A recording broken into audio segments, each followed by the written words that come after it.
这部电影你即使没看过，但这首配乐你绝对听过。面会菜来自电影《大佛普拉斯》，初听这个名字挺有意思。为此，我专门去查了下名字的来历。在监狱服刑的犯人，他们的亲属住太远没空去探视，就会寄钱给店家，送一些好的饭菜进去里面。这些改善伙食的饭菜就叫面会菜。杜才曾经被关过，面会菜的老板娘见他无父无母，很是可怜，便三五不时送一些饭菜给他。出狱后，杜才时不时的会来帮忙，老板娘把他当做自己的孩子一样，每次忙完都会帮他准备一些饭菜。但今天的饭菜很奢侈，阿姨不只给他炒了一盘菜，还多了一只大鸡腿。林生祥创作的面会菜香气，在电影中他还有各副标题。最后一餐，杜才吃着人生中最后一顿饭，里面有一个鸡腿，也许这是他这辈子吃过最好的一顿饭。无人知影杜才食了无济，除了暗时去超商摕人蛋出来冰冰的过期食品当做宵夜，你当时就只有食一顿。但即马食的这顿是杜才今日的最后一顿，嘛是人生的最后一顿。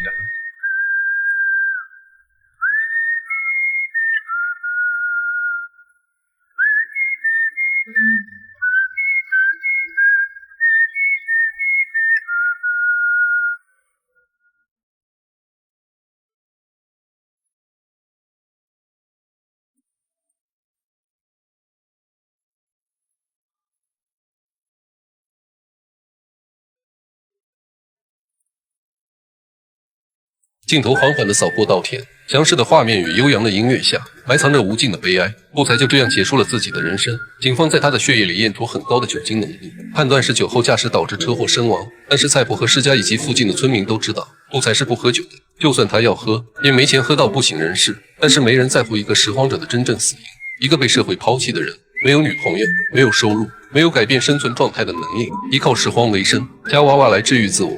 临死前吃的最好的一顿饭是面会菜，无力的被来自社会上层的车轮碾压，他来过这人世间唯一的痕迹，只有地上的一个人形。蔡婆知道杜才的死并不简单，他还有80多岁的老母亲需要照顾，所以他希望在自己出意外之前，把母亲托付给小叔照顾。没想到小叔见了他就像见了瘟神一样，蔡婆从头到尾都没机会说好，还消费300块买了副眼镜。老板启文随后将蔡婆的老母亲接到了医院治疗，费用全包，反而让蔡婆更觉得不安，只觉得胸口憋着一口气。他很想念杜才，决定去杜才家看一看。这些年都是杜才来找他，他从未去过杜才家。蔡婆也是第一个进入杜才家的人。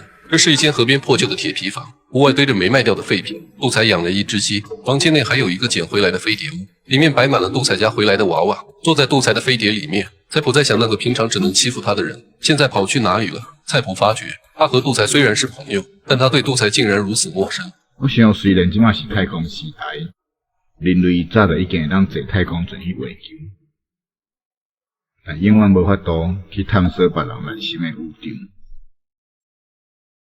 蔡婆决定为杜才举办一场葬礼，但加上土豆和世家，一共来了6个人，其余的2人应该还是看蔡婆的面子来的。伴随着友谊地久天长的哀伤曲调，几人被无缘由的水截住了去路。明明是大晴天，水是哪来的呢？也许杜才希望大家就送到这里，接下来他想一个人慢慢走。知道了。咁拢冇白件送你吗？蔡婆埋怨土豆怎么弄了这么张遗照，土豆说他一张证件照都没有，还是在之前被警察逮捕的新闻里截下这张图片。我甲恁讲啊，有就做袂歹啊，拢是衰。干恁娘的，你是在讲啥小？干你讲啥小啊你啊！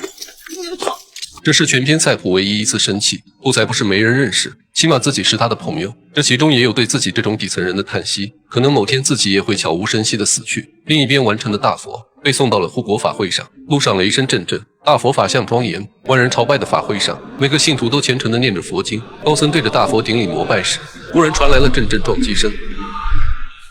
南无世尊如来在南无一花事无所须菩提。